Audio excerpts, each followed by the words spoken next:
kameranya biar dekat sama itu gimana jadi jelas suaranya. Sana biar saya biar tinggalannya nggak ada banyak.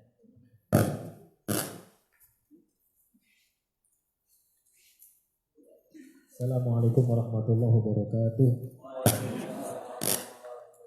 Bismillahirrahmanirrahim. Alhamdulillahi rabbil alamin. Wassalatu wassalamu ala ashrafil anbiya'i wal mursalin Sayyidina wa maulana Muhammadin abil qasimin amin wa ala alihi wa sahbihi wat tabi'in. Subhanaka la ilma lana illa ma 'allamtana innaka antal alimul hakim. Allahumma salli ala Sayyidina Muhammad al-Fatihi lima ughliq wal khatimi lima sabaq nasiril haqqi bil haqq wal hadi ila siratikal mustaqim wa ala alihi haqqa qadrihi wa miqdarihi al-azim. Amma ba'du fa inna asdaqal hadithi kitabullah wa khairal hadi hadi Muhammad sallallahu alaihi wasallam wa syarrul umuri muhdatsatuha wa kullu bid'atin dhalalah wa kullu dhalalatin finnar. Allahumma inni a'udzubika an adilla au udalla au azilla au uzalla au azlima au uzlama au ajhala au yujhala alayya. Rabbi zidni ilma wa wasi'li fi rizqi wa barik li fima razaqtani waj'alni mahbuban fi qulubi ibadik wa azizan fi uyunihim waj'alni wajihan fid dunya wal akhirah wa minal muqarrabin ya katsiran nawal ya hasanal fi'al ya qa'iman bila zawal ya mubdi'an bila mithal falakal hamdu walakal minnatu walakal syarafu ala kulli hal. Wa sallallahu ala sayyidina Muhammad walhamdulillahi rabbil alamin. Melanjutkan kajian kita tentang kajian kita Bidayatul Hidayah. Insyaallah kita akan selesaikan dulu ya Bidayatul Hidayah. Insyaallah sebentar lagi selesai. Insyaallah. Lalu setelah itu kita akan kembali kajian-kajian kita yang biasanya ya. Kita mengkaji akidah, kita mengkaji fikih ibadah, selanjutnya mafahim wajiban tushahah, selanjutnya fikih muamalah dan kitab khosais ummah Muhammadiyah. Sebetulnya masih kurang, masih banyak kita perlu pelajari. Tapi karena keterbatasan waktu saya, daya, walhasil insyaallah kapan-kapan kalau misalkan ada kesempatan waktu lagi kita akan memperbanyak, diperbanyak kajian kita berkaitan dengan kajian subbab bagian kemarin, kajian kita tentang adab yang kita kerjakan setelah terbit matahari sampai tergelincir matahari. Apa saja yang kita lakukan, apa saja yang kita kerjakan. Kemarin Imam Al-Ghazali mengatakan setelah terbit matahari apa yang dikerjakan? Salat 2 rakaat. Setelah itu dilanjutkan dengan salat duha. 1 rakaat salat isyraq. Selanjutnya salat dilanjutkan dengan salat duha. Setelah salat duha, waktu di pagi hari digunakan untuk tidur lagi. Tidak, digunakan untuk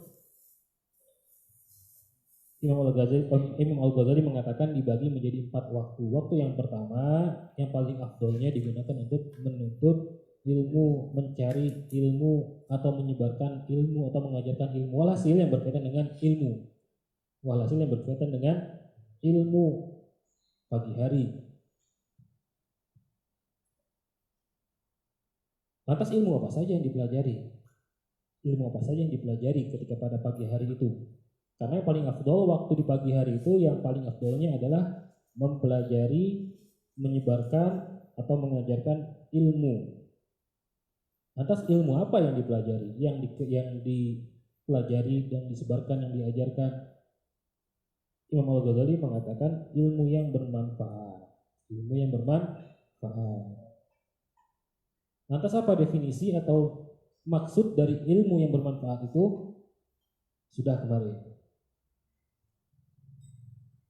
Apa definisinya? Ilmu yang bermanfaat itu apa?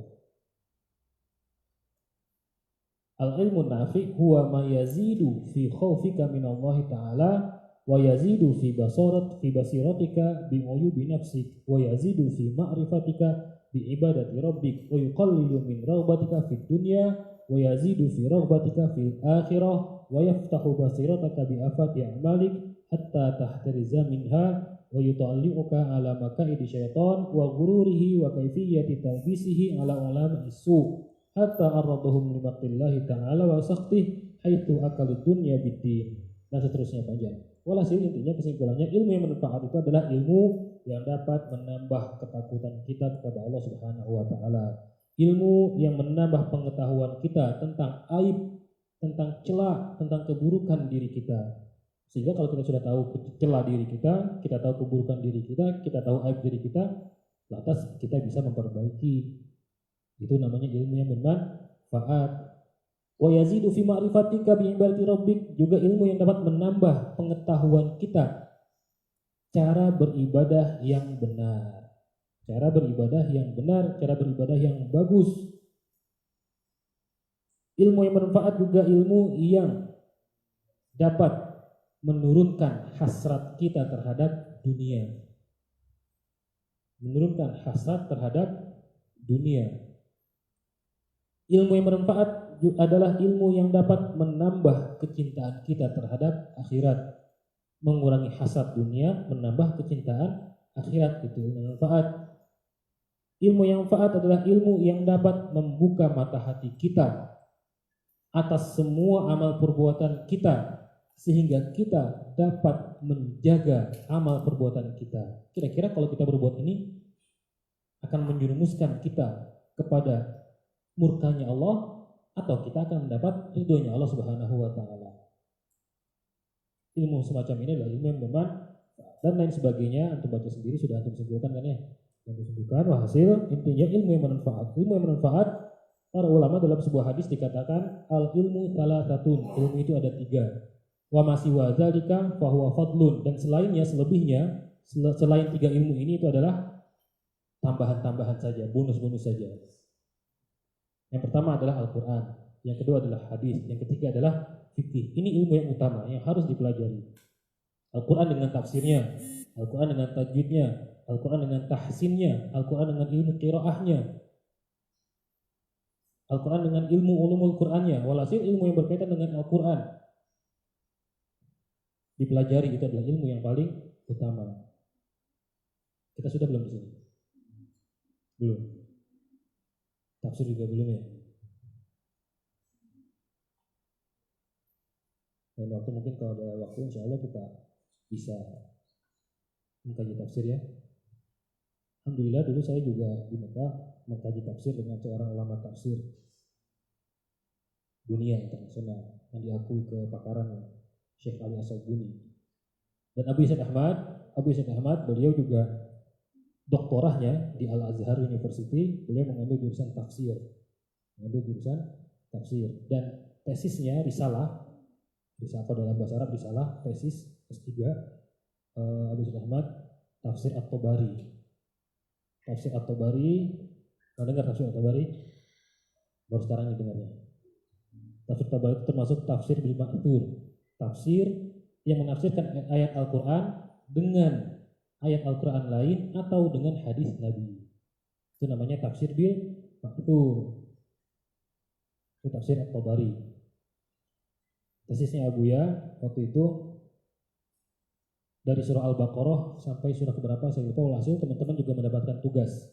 Kita juga diberikan tugas oleh Abuya untuk mentakhrij hadis-hadis yang terdapat dalam tafsir At-Tabari. Dikeluarkan para perawinya siapa, statusnya apa, Bukan berarti jomblo atau tidak jomblo, status itu. Artinya statusnya itu apakah thiqah atau ghairu thiqah atau seperti apa? Itu status para perawi. Statusnya itu beda ya. Setelah itu dikeluarkan kualitas hadis ini apa? Apakah sahih, apakah hasan, apakah dhaif? Tafsir At-Tabari. Walhasil yang berkaitan dengan tafsir, ilmu yang berkaitan dengan tafsir banyak. Yang kedua adalah ilmu hadis. Ilmu hadis juga banyak. Belum lagi kita membaca hadis matannya, kita membaca matan hadis sardan secara syarat secara langsung. Artinya kita membaca tanpa ada syarah penjelasan.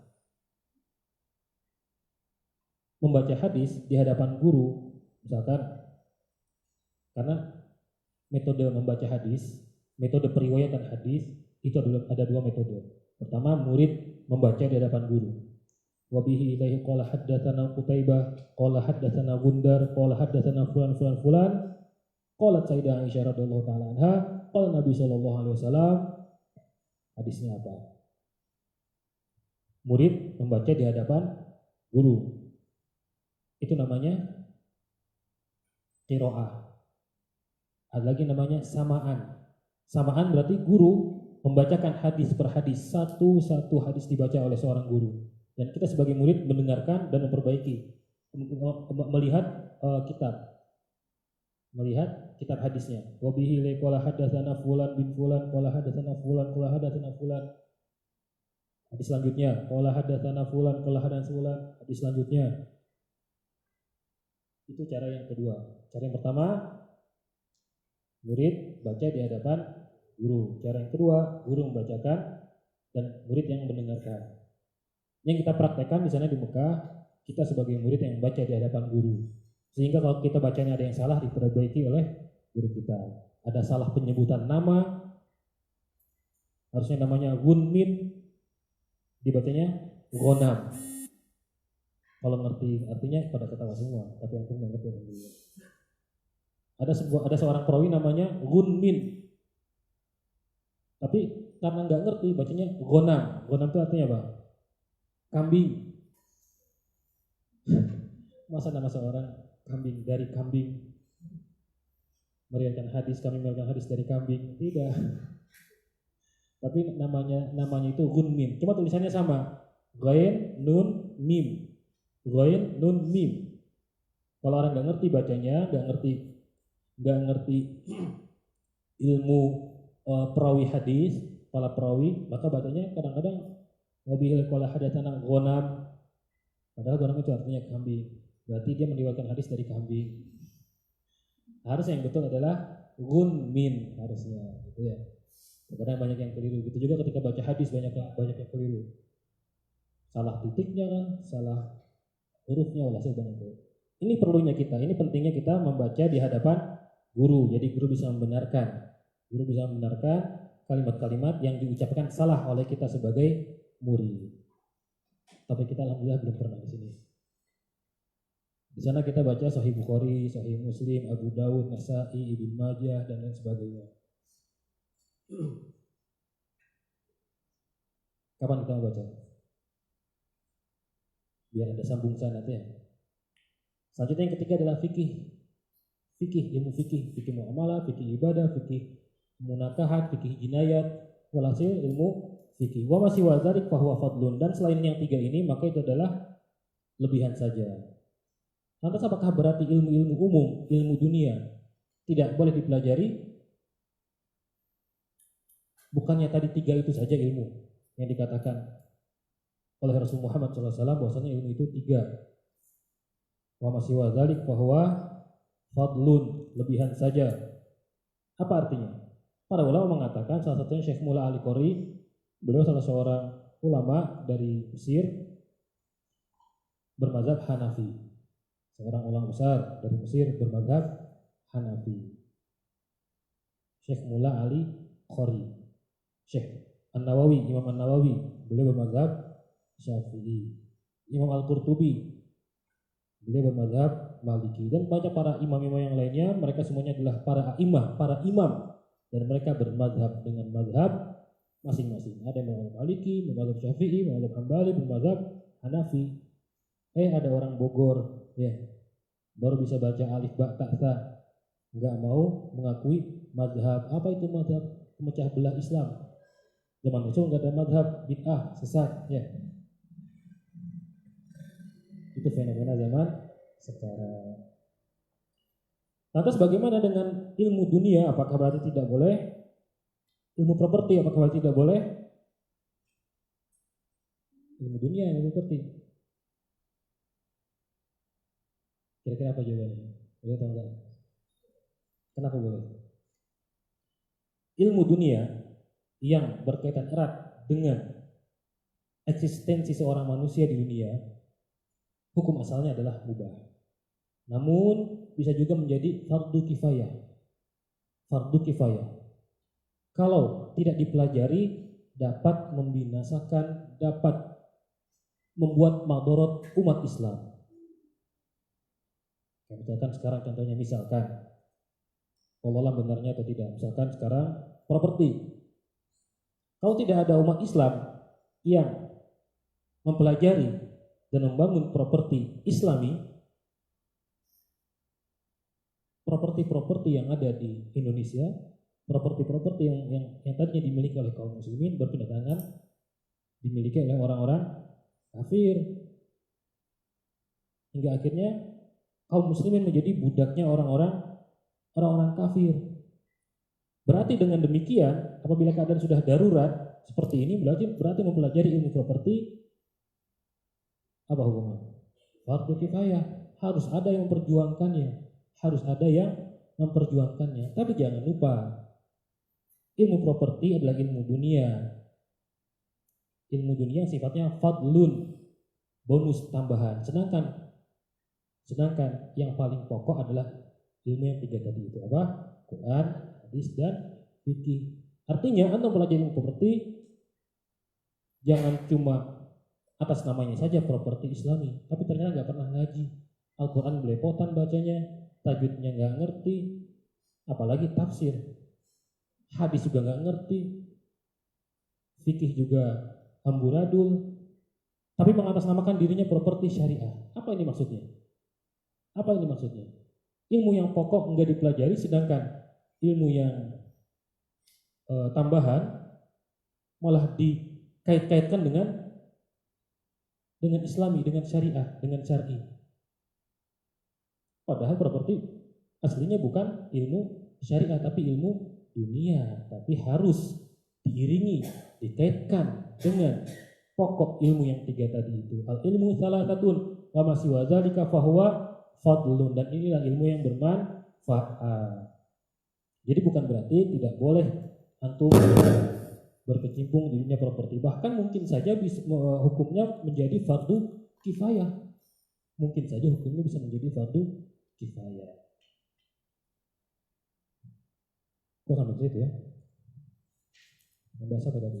Oh iya, adab setelah terbit matahari sampai tergelincir matahari. Waktu yang digunakan setelah sholat duha, waktu-waktunya digunakan yang pertama, yang paling afdol digunakan untuk mencari ilmu, menuntut ilmu, menyebarkan ilmu, dan mengajarkan ilmu. Ilmu apa? Ilmu yang bermanfaat. Apakah itu yang bermanfaat? Tadi sudah. Sekarang selanjutnya langsung saja kita akan bacakan, akan kita kaji kajian lanjutan kita. Qala al-musannif rahimahullahu taala wa adaman nafa bihi wa bi ulumihi fid dharain. Qala wa'lam annal abda fi haqqi dinihi ala salasati darajat. Ketahuilah bahwasannya seorang hamba fi haqqi dinihi, dalam kewajibannya beragama. Seorang hamba memiliki kewajiban beragama. Ala salasati darajat, ala salasi darajat. Di atas 3 tingkatan. Seorang dalam memenuhi kewajibannya beragama ada 3 tingkatan. Tingkatan yang pertama, imma salimun, orang yang selamat. Orang yang selamat. Imma salimun, orang yang selamat. Siapakah orang yang selamat itu? Wa huwa al-muqtasiru ala ada'il faraidi wa tarkil ma'asi. Dialah orang yang ibadahnya cuma mengerjakan yang wajib-wajib saja dan meninggalkan kemaksiatan. Orang seperti ini cuma melaksanakan fardu-fardunya saja, sholat cuma 5 waktu saja yang wajib, zuhur, asar, maghrib, isya. Tidak ada sholat qabliyah, tidak ada sholat ba'diyah, enggak qiyamul lail, enggak sholat duha, enggak sholat hajat, enggak sholat istikharah, dan enggak sholat yang lain-lainnya. Cukup sholat 5 waktu. Dan dia tidak mengerjakan maksiat. Maka orang seperti ini termasuk orang yang selamat. Selamat hari raya Idul Fitri. Orang yang selamat. Ini yang pertama. Yang kedua, imma rabihun, orang yang beruntung, orang yang sukses, orang yang untungnya banyak. Siapakah dia? Wa huwa al-mutatawwi'u bil qurbati wan nawafil. Adalah orang yang mendekatkan, orang yang melaksanakan kesunahan-kesunahan bil qurbat, dengan amalan qurbat. Itu maksudnya seperti contoh misalkan puasa Senin Kemis, puasa awal bulan 3 hari, pertengahan bulan atau yang disebut dengan Ayyamul Bid 3 hari, puasa di akhir bulan 3 hari, puasa-puasa misalkan puasa hari Asyura, puasa Arafah, puasa Tasu'a, puasa apa lagi? Puasa Daud. Itu namanya qurbat. Atau dia memperbanyak berzikir kepada Allah Subhanahu wa taala. La ilaha illallah, la ilaha illallah. Tangannya tidak pernah lepas dari tasbih, lisannya tidak pernah lepas dari berzikir. Setiap hembusan nafasnya, setiap untayan kalimat yang keluar, apabila bukan kalimat, bukan ucapan yang positif, bukan berupa ucapan yang diperlukan, maka yang keluar dari mulutnya, dari lisannya adalah zikrullah, berzikir kepada Allah Subhanahu wa taala. Wan nawafil, dan orang yang mengerjakan sholat-sholat sunnah. Sholat sunnah rawatibkah, sholat sunnah mutlakkah, atau sholat sunnah nawafil yang lainnya. Sholat duha, sholat tahajud, sholat tarawih, apa lagi? Idul Fitri. Itu yang kedua, orang yang beruntung, orang yang sukses.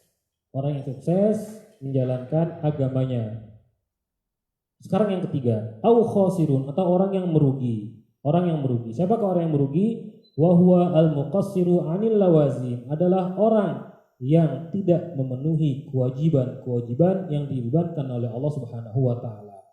Dia orang yang tidak mau melaksanakan perintah Allah Subhanahu wa taala. Orang tidak mau melaksanakan sholat fardu 5 waktu. Orang tidak mau mengerjakan puasa di bulan Ramadan. Orang yang tidak mau mengeluarkan hartanya untuk berzakat, padahal dia sudah mampu untuk berzakat.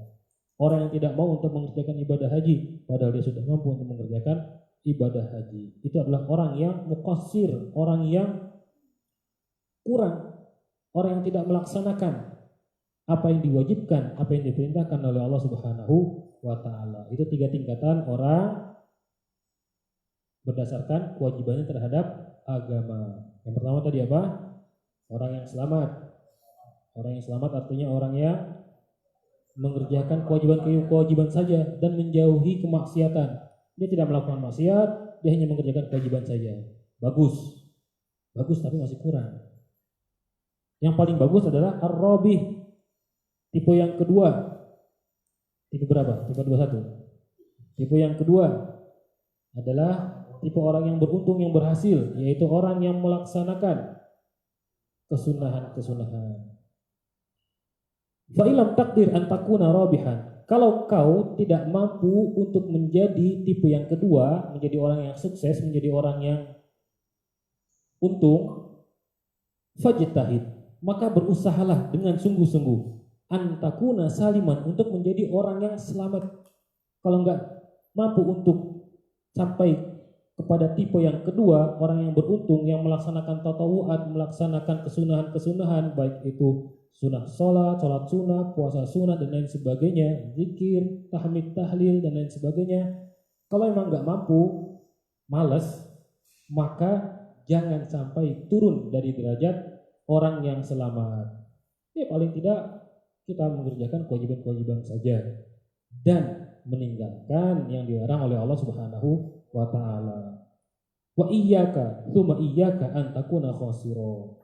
Hati-hatilah kamu, hati-hatilah kalian, jangan sampai menjadi tipe orang yang ketiga, orang yang merugi, orang yang meninggalkan kewajiban yang dibebankan oleh Allah Subhanahu wa taala kepada kita. Itu tipe seorang hamba kewajibannya terhadap agama. Selanjutnya, wal abdu fi haqqi sa'iril ibad lahu thalathatu darajat. Begitu juga ada 3 tingkatan bagi seorang hamba fi haqqi sa'iril ibad, kewajibannya terhadap hamba Allah yang lainnya. Kita sebagai manusia punya kewajiban terhadap hamba Allah yang lainnya. Saya ulangi, kita sebagai manusia, tentu manusia, alhamdulillah, berarti punya otak untuk berpikir. Al-insan hayawanun natiq. Manusia adalah hewan yang berbicara. Artinya menggunakan akalnya. Manusia. Kita sebagai manusia memiliki kewajiban terhadap manusia yang lainnya. Memiliki kewajiban terhadap hamba Allah yang lainnya. Kewajiban kita sebagai manusia terhadap hamba Allah yang lainnya ada 3 tingkatan juga. Ada 3 tingkatan. Yang pertama, al-ula, yang pertama, an yanzila fi haqqihim manzilatal kiramil bararah minal malaika. Kalian menempatkan diri kalian seperti para malaikat yang mulia, para malaikat yang baik-baik, para malaikat yang kedudukannya dekat di sisi Allah Subhanahu wa taala. Tingkatan pertama ini, apa yang dilakukan oleh orang-orang tingkatan pertama ini? Wa huwa ayyas'a fi aghradihim rifqan bihi wa idkhalan lisurur ala qulubihim. Orang yang tingkatan pertama ini yang paling baik, yang terbaik ini adalah orang wa huwa ayyas'a, dialah orang yas'a yang berusaha fi aghradihim untuk memenuhi kebutuhan-kebutuhan mereka. Berusaha untuk memenuhi kebutuhan-kebutuhan siapa? Hamba Allah yang lainnya. Rifqan bihim dengan cara yang santun, dengan cara yang sopan. Ketika kita menolong orang, ketika kita berusaha untuk memenuhi kebutuhan orang lain, ini akhlaknya para malaikat. Ini akhlaknya para malaikat. Kalau bukan orang yang hatinya bersih, mereka bersih. Hati mereka bersih. Kalau bukan orang yang memiliki hati yang bersih, maka akan sangat sulit sekali untuk mau membantu orang lain, untuk mau menolong orang lain. Oleh karena itu, Imam Al-Ghazali mengatakan tipe yang pertama ini, derajat yang pertama ini, tingkatan yang pertama ini adalah tingkatan para malaikat. Mengapa? Karena dengan hati yang bersih mereka mau menolong orang lain, mereka mau membantu orang lain dengan cara yang santun, dengan cara yang sopan. Jangan menolong tapi diungkit-ungkit. Nih lo gue kasih duit. Misalkan, nih lo gue kasih duit. Akhirnya diomongin ke orang-orang dan dia mendengar, sakit hatinya. Selain itu wa idkhalan lisurur, terus semangat sebetulnya. Wa idkhalan lisurur ala qulubihim. Begitu juga menyenangkan hati mereka. Idkhalus surur. Idkhalus surur adalah salah satu syariat Islam. Syariat Islam bukan hanya potong tangan, bukan hanya pancung, bukan hanya rajam. Tapi salah satu syariat Islam juga idkhalus surur ala qulubi ibadillah, menyenangkan hati orang lain. Dengan apa menyenangkan hati orang lain? Banyak caranya, banyak contohnya. Misalkan ketika kita bertamu, salah satu contoh saja, misalkan ketika kita bertamu, kita disuguhi tuan rumah macam-macam makanan. Dan tuan rumah sangat senang sekali apabila makanannya dimakan. Maka kita makan apa yang disuguhkan oleh tuan rumah, termasuk menyenangkan. Seperti ini, contoh seperti ini termasuk menyenangkan hati orang lain. Oleh karena itu kalau antum bertamu jangan sungkan-sungkan. Kadang-kadang kalau orang Indonesia, saya setelah pulang dari Mekah merasa aneh lagi, merasa heran ketika ditawarkan silahkan. Memang itu seharusnya sudah hak tamu, sudah haknya tamu. Mereka menikmati hidangan dan memang itu digunakan untuk tamu. Tapi ketika mereka akan mencuci, mengambil, saya makan ya, saya ambil ya, saya minum ya, padahal itu sudah haknya tamu, jadi nggak perlu lagi seperti itu. Ya mungkin karena kehalusan, kelembutan hatinya orang Indonesia ya, sangat lembut sekali hatinya. bahkan terlalu lembut bagi mereka. Itu salah satu contoh idkhor surur, menyenangkan hati orang lain. Itu yang pertama, tingkatan malaikat. Yang kedua, atsaniyatu, tingkatan yang kedua, an yanzila fi haqqihim manzilatal bahaim wal jamadat. Kalian menempati diri kalian seperti hewan ternak dan bebatuan, benda-benda mati. Menempatkan diri kita seperti hewan ternak dan benda-benda mati. Kok bisa? Fala yanaluhum khairuhu, mereka enggak akan mendapatkan kebaikan dari benda mati. Mereka tidak akan mendapatkan kebaikan dari hewan. Lakin yakuffa anhum syarrahu, tapi mereka paling tidak mendapatkan keburukan dari kalian. Paham ya? Tadi yang pertama, kalian menempatkan diri seperti malaikat. Artinya kalian senang bantu orang lain, hati kalian bersih, bantu orang lain, nyenengin orang lain. Sedangkan tipe yang kedua, kalian menempatkan diri kalian seperti hewan dan benda mati. Apa artinya? Hewan, benda mati tidak mendatangkan manfaat. Orang tidak bisa mengambil manfaat dari benda mati. Dan juga orang tidak mendapatkan perlakuan yang buruk dari benda mati. Tidak mendapatkan perlakuan yang buruk dari hewan. Tipe yang kedua. Tipe yang ketiga, tingkatan yang ketiga. Ats-tsalisatu, tingkatan yang ketiga. Ayanzila fi haqqihi manzilatal aqaribi wal hayyat was-siba'i daribat la yurja khairuhu wa la yuttaqa syarruhu. Tingkatan yang ketiga. Tipe yang ketiga. Kalian manusia, nah bukan kalian. Orang yang menempatkan dirinya seperti aqarib, kalajengking, wal hayyat, dan ular berbisa, wasiba ad-daribat, dan hewan buas yang menyerang. Jangan sampai seperti mereka ini. Jangan sampai seperti kalajengking. Jangan sampai seperti ular beracun. Jangan sampai seperti hewan buas yang menyerang. Mengapa? La yurja khairuhu. Karena tiga jenis ini, kalajengking, ular berbisa, hewan buas yang menyerang, tidak bisa diharapkan kebaikannya. Ketika kita mendekat, kita akan disengat oleh kalajengking. Ketika kita mendekat, kita akan dipatuk oleh ular yang berbisa. Ketika kita mendekat, kita akan diterkam oleh hewan buas. Kebaikannya tidak ada. Wala yuttaqa syarruhu, sedangkan keburukannya tidak bisa kita hindari. Kalau kita sudah berhadapan, pasti kita akan terkena keburukannya. Artinya kita jangan sampai menjadi orang tipe ketiga ini. Jangan sampai kita menjadi orang seperti tipe yang ketiga ini. Ketika ada orang mendekat kepada kita, tidak bisa mendapatkan faidah dari kita, tidak bisa mendapatkan kebaikan dari kita, bahkan mereka mendapatkan keburukan dari kita. Itu tipe yang ketiga, tingkatan yang ketiga. Jadi tingkatan yang pertama tingkatan malaikat, tingkatan yang kedua binatang dan hewan dan bebatuan, benda mati. Tingkatan yang ketiga adalah hewan buas, kalajengking, dan ular berbisa.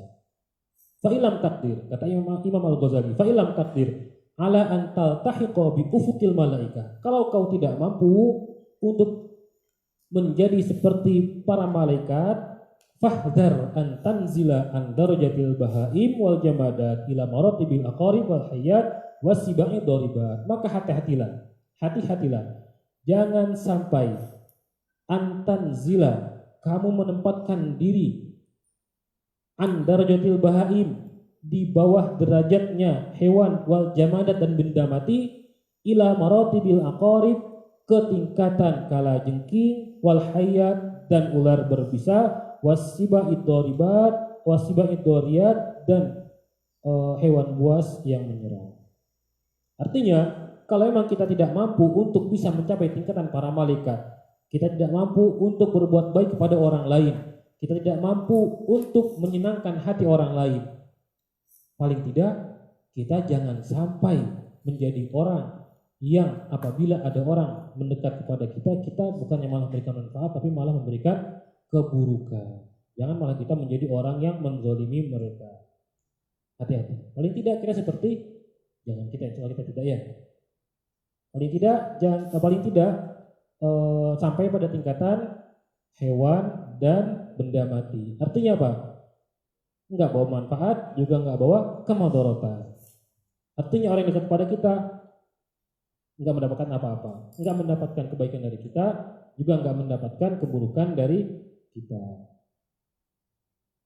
Fa in radita li nafsika nuzul min ala iliyin fala tardolaha bil huwi ila asfali safilin. Kalau kamu rela dirimu turun dari tingkatan yang paling tinggi, tingkatan malaikat, maka jangan sampai kamu turun ke tempat yang paling rendah. Diusahakan jangan sampai kita menjadi tipe yang ketiga. Fajtahid li nafsika, maka berusahalah dengan sungguh-sungguh. Fala allaka tanju kafafan la laka wala alaik. Barangkali kamu akan selamat. Mereka tidak akan mendapat keburukan dari kamu, dan kamu juga tidak akan mendapat keburukan dari mereka. Fa'alaika fi bayadina harika alla tashtagila. Selanjutnya Imam Ghazali mengatakan fa'alaika, maka wajib atas kamu, atas kalian, fi bayadina harika, ketika siang telah terang, alla tashtagila, jangan kalian menyibukkan diri, illa bima yanfa'uka, kecuali dengan perbuatan yang dapat memberikan manfaat, fi ma'adika, untuk bekal kamu ke akhirat, au fi ma'asika, atau untuk kehidupan dunia kamu. Kalau sudah terang, kata Imam Ghazali, sudah siang hari, jangan sampai kita menyibukkan diri kita kepada satu perbuatan yang tidak bermanfaat untuk bekal kita di akhirat, dan juga untuk bekal kita hidup di dunia. Alladzi la tastaghni anil isti'anah bihi ala ma'adik, yang tidak dapat kamu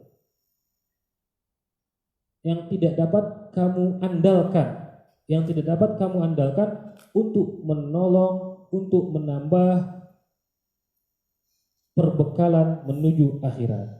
Fa in ajasta anil qiyam bihaqqi dinik ma'a mukhalatatin nas, kalau kamu tidak mampu untuk melaksanakan, mengerjakan apa yang diminta, apa yang diajarkan oleh agama, ma'a mukhalatatin nasi, sedangkan engkau harus berkumpul dengan manusia, kalian harus berinteraksi dengan manusia.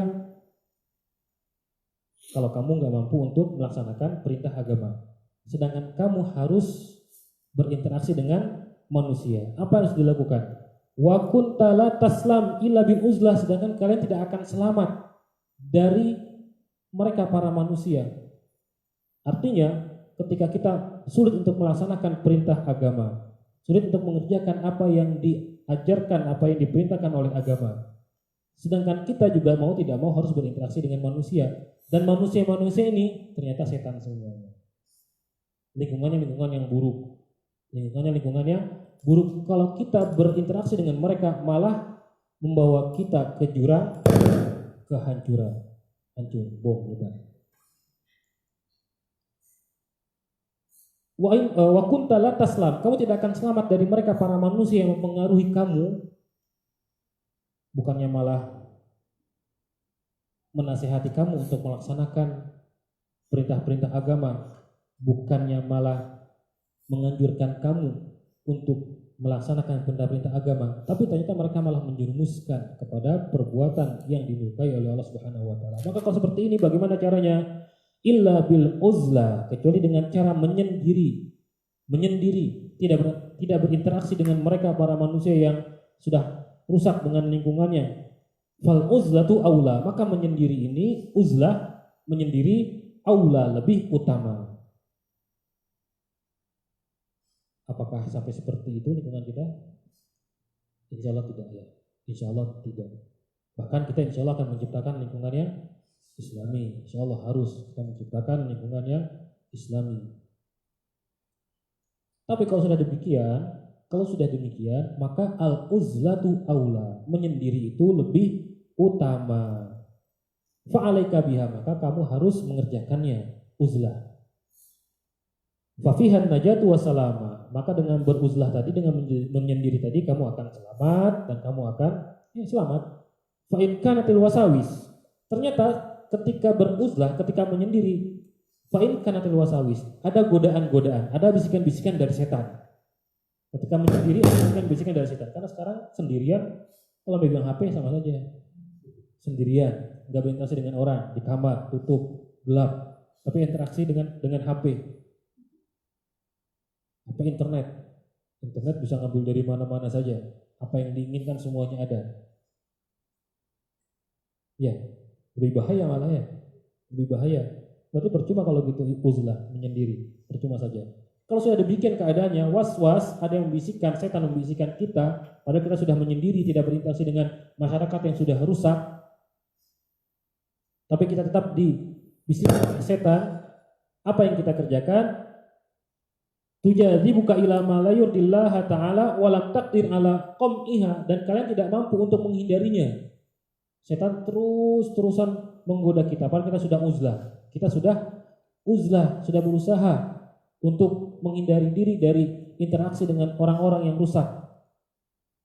Dan kita tidak mampu untuk membendung bisikan-bisikan setan yang menyuruh kita untuk melalaikan beribadah kepada Allah Subhanahu wa taala. Ternyata walaupun menyendiri juga tidak beribadah. Ternyata menyendiri juga cuma tidur doang. Dari subuh sampai subuh lagi, sampai subuh lagi, sampai subuh lagi. Artinya 3 malam enggak melaksanakan sholat, misalkan enggak melaksanakan kewajiban. Percuma saja kalau demikian. Apa yang harus dikerjakan? Fa'alaika bin naum, maka kamu tidur saja. Daripada kalian ketika uzlah menyendiri, ternyata ada bisikan-bisikan setan. Menyendiri betul, tapi setan bisikin, udah main HP aja, buka internet, cari di www apa gitu ya. Maka kamu akan terhibur misalkan. Itu sama saja, itu bisikan setan. Kalau demikian, fa'alaika bin naum, maka kamu tidur saja. Sudahlah, gak usah mengerjakan itu, yang penting tidur, sholat 5 waktu dikerjakan, sudah. Biasanya orang beruzlah menyendiri, menyibukkan dirinya dengan berzikir, dengan taqarrub ilallah, baik dengan amalan nawafil maupun kurbat yang lainnya. Fahuwa ahsanu ahwalika wa ahwalina, maka tidur itu adalah lebih baik.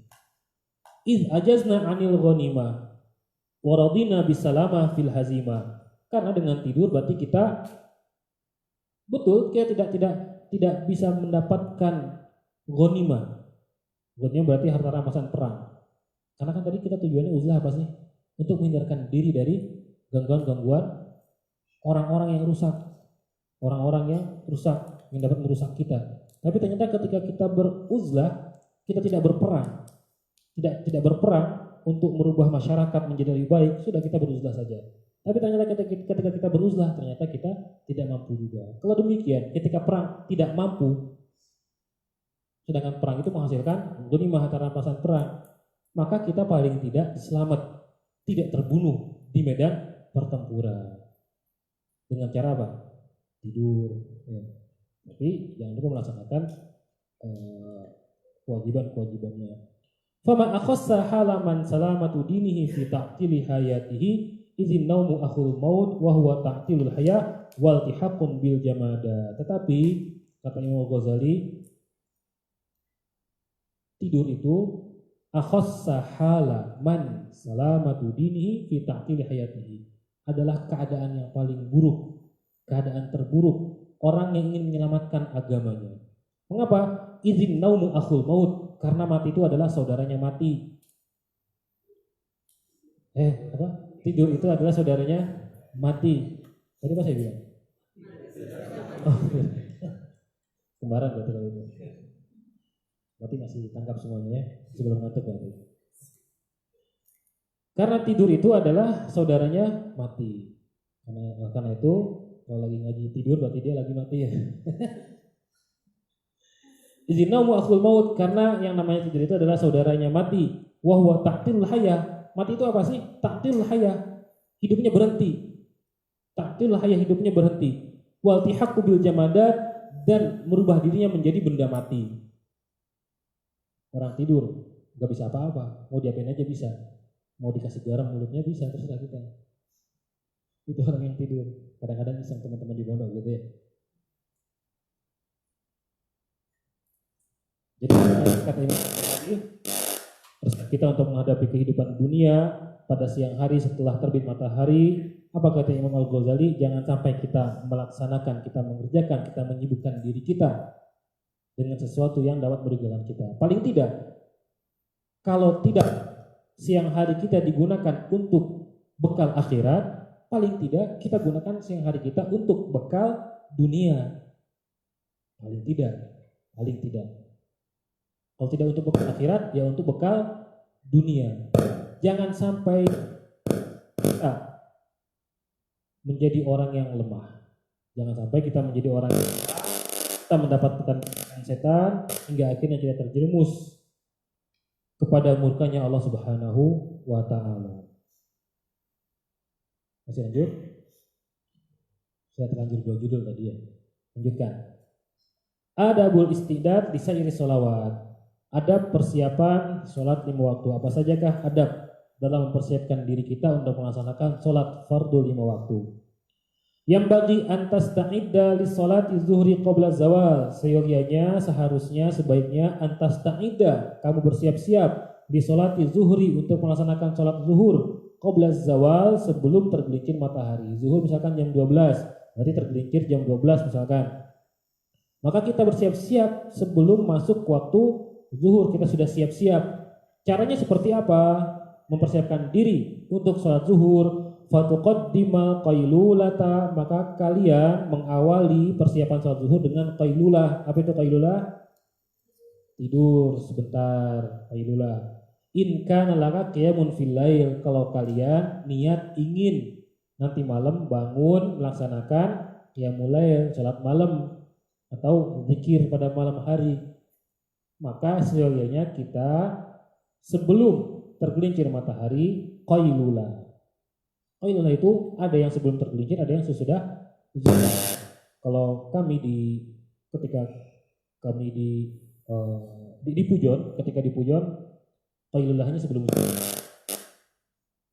Di Mekah di sana kita qailulahnya setelah zuhur, dari jam 2 sampai asar jam 3:30. Kalau di Pujon sekitar waktu itu kegiatan kami di Pujon, setelah subuh kita ngaji, baca hadis Bukhari kah, Muslim kah, Abu Daud, setelah itu dilanjutkan dengan fikih, istirahat, setelah itu istirahat. Di sini waktunya untuk sampai kurang lebih jam 11 dilanjutkan dengan ngaji yang lainnya, ngaji tafsir kah atau ngaji yang lainnya, sampai zuhur tiba, zuhur berjamaah. Setelah itu kita goda dan kita menyibukkan diri dengan kesibukan-kesibukan yang lain. Sedangkan kalau di Mekah dari mulai pagi kita sudah aktivitas mengaji. Pagi setelah sholat subuh kita ngaji Quran, tahsin, tahfidz. Setelah itu jam 8 kita mulai masuk kelas. Biasa pelajaran seperti kita ngaji akidah, kita ngaji fikih, kita ngaji adab, kita ngaji tasawuf, kita ngaji tafsir dan lain sebagainya, sampai waktu zuhur tiba. Zuhur berjamaah. Setelah itu kita goda makan siang, setelah makan siang baru kita istirahat. Qailulahnya setelah zuhur. Imam Ghazali mengatakan di sini qailulahnya sebelum waktu zuhur. In kana laka qiyamun fil lail, kalau kalian akan melaksanakan qiyamul lail, salat malam, au saharun fil khair, atau begadang dalam kebaikan. Begadang dalam rangka kebaikan. Begadang untuk berzikir, merasa bangun malam untuk berzikir, atau mungkin mengerjakan tugas-tugas, begadang lembur ya. Fa inna fiha ma'unatan ala qiyamil lail. Sesungguhnya qailulah ma'unatan, dapat membantu ala qiyamil lail, untuk melaksanakan qiyamul lail. Kama anna fis sahur ma'unatan ala siyamin nahar. Sebagaimana makan sahur dapat membantu puasa pada siang harinya. Artinya orang yang sahur ketika siang hari lapar nggak? Enggak, lumayan lah, paling nggak ada yang mengganjal. Apalagi kalau sengaja makan segini, porsi saya segini, ini sampai buat maghrib ini 2 piring. Sudah tahu porsinya. Porsi saya 2 piring sampai nanti maghrib. Kalau cuma 1 piring cuma sampai zuhur doang. Apalagi 1/4 itu cuma sampai asar doang. Hasil dia makan sahur, tujuannya adalah supaya puasa di siang hari menjadi kuat. Wal qailulatu min ghairi qiyamin bil lail kasahur min ghairi siyamin bin nahar. Qailulah, tidur siang sebelum zuhur, namun ternyata malamnya tidak mengerjakan qiyamul lail, perumpamaannya seperti kasahuri, seperti orang sahur min ghairi siyamin bin nahar, yang tidak puasa pada siang harinya. Ngapain malam-malam bangun makan? Masih ngantuk. Ya, mendingan makan pagi-pagi sarapan pakai es cendol, sarapan pakai es cendol. Sarapan pakai gorengan atau nasi uduk segala macam. Ibarat perumpamaan orang yang qailula tidur siang namun tidak melaksanakan qiyamul lail. Fa idza qilta, apabila kamu sudah sedang melaksanakan qailula, fajtahid, maka berusahalah antas taiqiza qabla zawal, untuk bangun sebelum tergelincir matahari. Tadi kan kata Imam Ghazali, kita dianjurkan untuk qailulah, tidur sebelum tergelincir matahari. Namun jangan lupa bangun, jangan keterusan tidurnya sampai asar. Enggak. Fajtahid, berusahalah antas taiqiza qabla zawal, untuk bangun sebelum tergelincir matahari. Artinya sebelum azan zuhur berkumandang kita sudah bangun. Wa tatawaddoa, kemudian kita berwudu. Wa tahdurul masjid, kemudian kita datang ke masjid. Wa tusolli tahiyatal masjid, kemudian kita sholat tahiyat masjid. Wa tantazirul muadzin, kemudian menunggu muadzin mengumandangkan azan. Fatujibahu, lantas kamu menjawab azan yang dikumandangkan oleh seorang muadzin. Summa taquma, kemudian kamu berdiri sholat melaksanakan.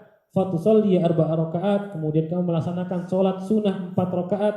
Aqibaz zawal, setelah tergelincir matahari, setelah azan zuhur dikumandangkan, sholat sunnah 4 rakaat.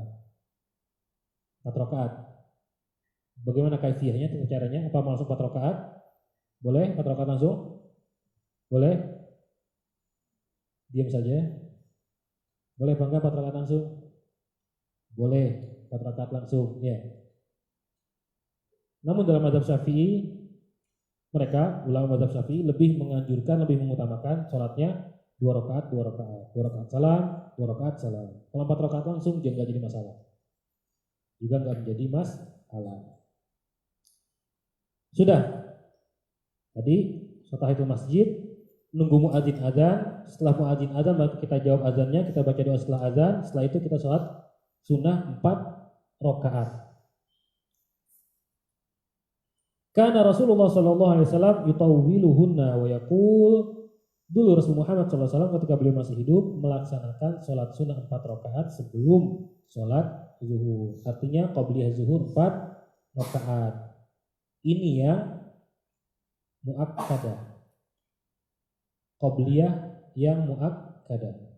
Bagaimana kita ketahui, sunnah-sunnah qabliyah, sholat sunnah ba'diyah ada yang muakkadah dan ghair muakkadah. Yang muakkadah 4 rakaat sebelum zuhur, yang ghair muakkadah 2 rakaat sebelum zuhur. Yang muakkadah 2 rakaat setelah zuhur, yang ghair muakkadah 2 rakaat setelah zuhur. Jadi berapa kali sholatnya? Berapa rakaat? 6 rakaat qabliyah dan 4 rakaat ba'diyah. Paham ya? 6 rakaat berarti 4 rakaat muakkadah dan 2 rakaat ghair muakkadah. Terus sholat zuhur, lanjutkan ba'diyahnya 2 rakaat muakkadah dan 2 rakaat ghair muakkadah. Total semuanya berapa? 10 rakaat sholat sunnahnya saja. Ditambah dengan sholat zuhurnya 4 rakaat, jadi 14 rakaat. Luar biasa, masya Allah. Tabarakallah. Fatusolli karena Rasulullah SAW yutawiluhunna wa yaqul, Rasul Muhammad SAW memanjangkan bacaan ketika melaksanakan sholat sunnah 4 rakaat sebelum zuhur. Wa yaqul, dan beliau berkata, hadza waqtun, ini adalah waktu, tuftahu fihi abwabus sama, pintu langit dibuka. Ini adalah waktu di mana pintu langit dibuka oleh Allah Subhanahu wa taala. Fa uhibbu, artinya apa? Artinya amal kita sekarang sedang naik. Amal pagi disetorkan kepada Allah Subhanahu wa taala pada saat waktu zuhur. Begitu pula amal siang hari disetorkan sebelum maghrib.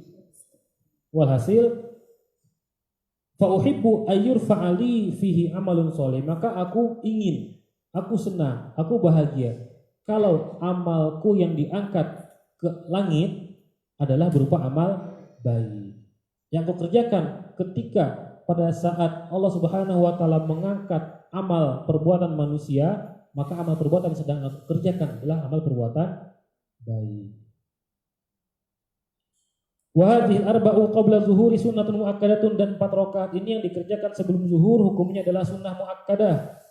Fa fil khabar, dalam sebuah hadis dijelaskan anna man shallahunna fa ahsana ruku'ahunna wa sujudahunna shalla ma'ahu sab'una alfa malakin yastaghfiruna lahu ilal lail. Dalam sebuah hadis dikatakan anna man shallahunna, siapa orang yang mengerjakan salat 4 rakaat sebelum zuhur, mengerjakan salat 4 rakaat sebelum zuhur, fa ahsana ruku'ahunna, membaguskan rukuknya, wa sujudahunna, dan membaguskan sujudnya.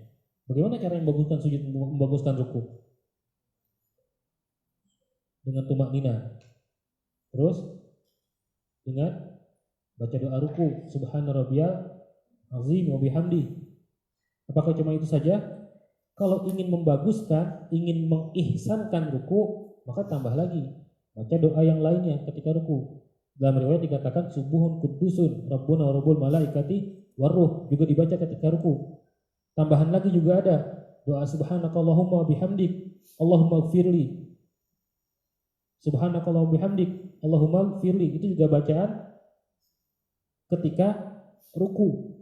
Alangkah baiknya ketika kita ingin menyempurnakan ruku kita ingin memperbagus ruku kita dan sujud kita, maka ditambah dengan doa-doa yang lainnya. Tidak hanya sebatas pada doa ruku yang biasanya kita baca subhana rabbiyal azim bihamdi, doa sujud seperti biasanya subhana rabbiyal a'la bihamdi, tidak.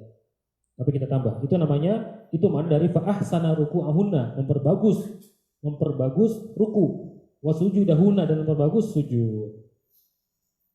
Mengapa sholla ma'ahu sab'una alfa malak? Kalau kalian mengerjakan 4 rakaat sebelum zuhur, sholla ma'ahu, maka sholat bersama orang tersebut sab'una alfa malak, 70.000 malaikat. Ngapain mereka maksudnya sholat bersama orang yang mengerjakan sholat 4 rakaat sebelum zuhur?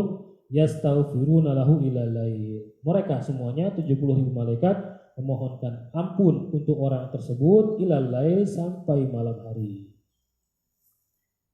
Hadis yang disebutkan oleh Imam Al-Ghazali. Kemudian tadi kan sudah sholat sunnah 4 rakaat yang muakkadah. Kemudian summa shallil fardhu ma'a imam. Kemudian sholat fardu bersama imam. Sholat fardu, sholat zuhur bersama imam. Summa sholli ba'dal fardhi raka'ataini. Kemudian sholat setelah sholat fardu 2 rakaat. Fahuma minar rawatibits tsabitah. 4 rakaat tadi sebelum zuhur dan 2 rakaat setelah zuhur merupakan sholat sunnah rawatib yang jelas keterangan hadisnya.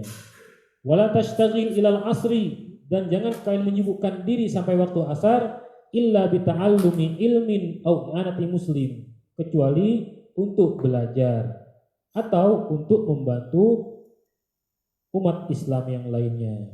Au qiraati Quran, atau membaca Al-Quran. Au sa'in fi ma'ashin, atau mencari nafkah. Litasta'ina bihi ala dinik. Tujuan mencari nafkah apa? Litasta'ina bihi, untuk membantu ala dinik, agama kita. Tujuan mencari nafkah untuk membantu agama, supaya tidak minta-minta kepada orang lain, supaya anak istri tidak terbengkalai, dan supaya kita mampu untuk melaksanakan perintah-perintah Allah dengan tenang. Tsumma sholli 4 rakaat, kemudian sholat 4 rakaat qoblal asri, sebelum sholat asar. 4 rakaat sebelum asar.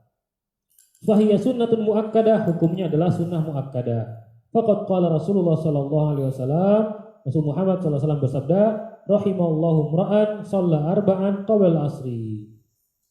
Allah Subhanahu wa taala merahmati orang yang melaksanakan salat 4 rakaat sebelum asar. 4 rakaat sebelum asar, Rasulullah sallallahu alaihi wasallam merahmati sebelum asar. Fajtahid, maka berusahalah ayyana laka du'a'uhu sallallahu alaihi wasallam. Kalian mendapatkan doa dari Rasulullah sallallahu alaihi wasallam. Apa doa Rasul? Orang yang melaksanakan sholat 4 rakaat sebelum asar mendapatkan rahmat dari Allah Subhanahu wa taala. Wala tashtagil ba'dal asri illa bimisli ma qad sabaqa qablahu, dan jangan kalian menyibukkan diri setelah sholat asar kecuali dengan menyibukkan diri seperti yang tadi sebelumnya. Tadi ngapain sebelumnya? Setelah zuhur apa yang dikerjakan? Belajar, mencari ilmu, mencari nafkah, membantu orang lain, membaca Al-Quran. Begitu juga setelah asar, silakan kalian belajar, silakan kalian mencari kehidupan dunia, mencari nafkah, silakan kalian baca Al-Quran, silakan kalian mengerjakan amal ibadah yang lainnya.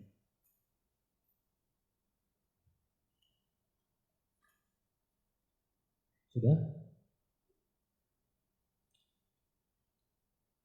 Ada yang ditanyakan? Sekian dulu ya.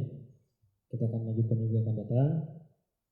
Masih pembahasan tentang persiapan menghadapi sholat fardu. Jadi kesimpulannya apa?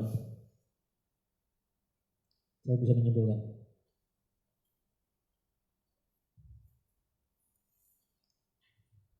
Yang pertama dulu tadi. Yang pertama, adab setelah terbit matahari sampai tergelincir matahari. Maksudnya tadi kesimpulannya bahwasanya manusia, seorang hamba, kewajibannya terhadap agama ada berapa tingkatan?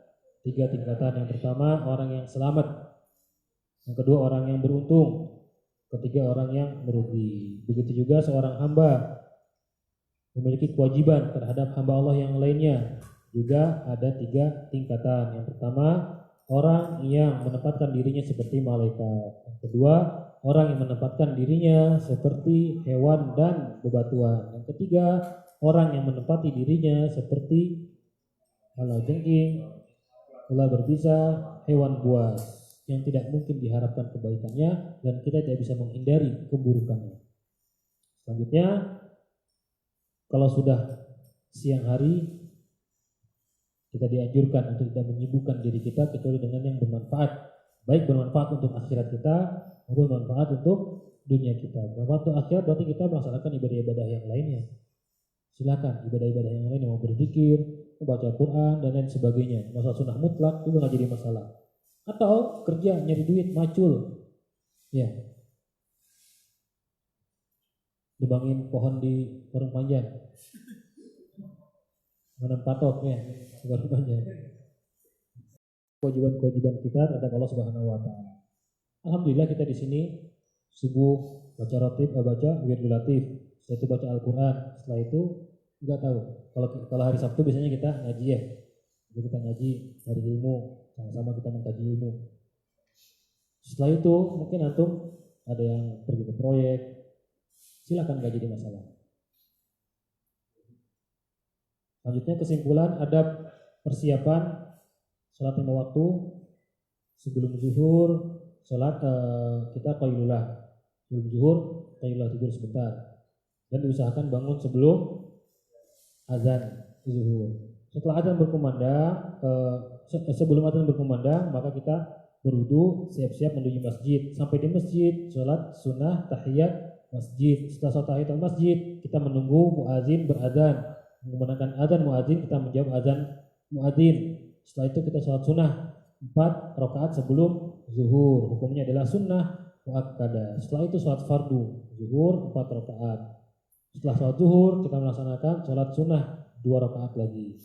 Dikatakan dalam sebuah hadis bahwasanya uhibbu an yurfa'ali fihi amalun sholih. Kata Rasul, aku ingin pada waktu dibuka pintu langit, amal aku yang diangkat diserahkan kepada Allah Subhanahu Wa Taala adalah amal sholih, bukan amal buruk. Karena pada waktu tergelincir matahari Allah membuka pintu langit. Sudah jelas ya? Boleh ditanyakan? Iya, dianjurkan. Sini Rasul mengatakan mana tadi? Hadza waqtun tuftahu fihi abwabus sama fa uhibbu ayyurfa'a li fihi amalun sholih. Rasul mengatakan pada saat ini, pada waktu ini Allah Subhanahu wa taala membuka pintu langit. Dan aku ingin pada saat membuka pintu langit ini, amalku yang disetorkan adalah ketika melaksanakan sholat sunnah 4 rakaat. Imam Ghazali mengatakan, mazhab Syafi'i juga mengatakan bahwasanya 4 rakaat sebelum zuhur hukumnya adalah sunnah muakkadah, sangat dianjurkan sekali, sangat dianjurkan sekali. Setelah itu sholat 4 rakaat setelah zuhur, silakan kalian beraktivitas, boleh untuk belajar lagi, boleh untuk baca Quran, boleh untuk mencari nafkah. Dan setelah itu masuk waktu asar, maka sholat sunnah 4 rakaat, setelahnya melaksanakan sholat fardu asar, dan setelah melaksanakan sholat fardu asar jangan tidur. Apa yang dikerjakan sama seperti tadi setelah zuhur, mencari nafkah atau mencari ilmu atau baca Al-Quran atau yang lain-lainnya, silakan. Minggu yang akan datang kita akan melanjutkan tentang bagaimana kita mengatur waktu. Alhamdulillah kajian kita ini kita diajarkan oleh Imam Al-Ghazali untuk mengatur waktu. Ini diajarkan disiplin oleh Imam Al-Ghazali. Mengatur waktu dari mulai bangun tidur. Ya, kita sudah kemarin adab bangun tidur. Apa yang kita kerjakan? Kita bangun ke kamar mandi, tipis, tidur lagi.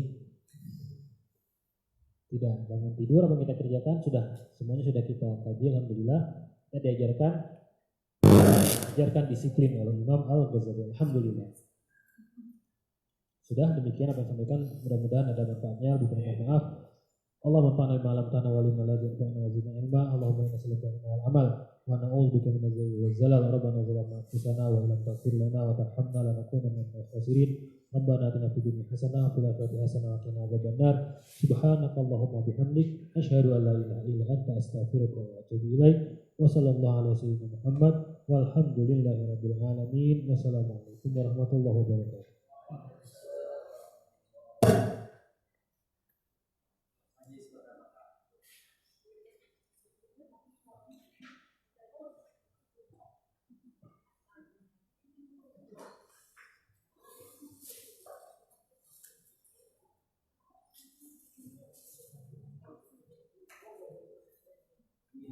Distribusikan.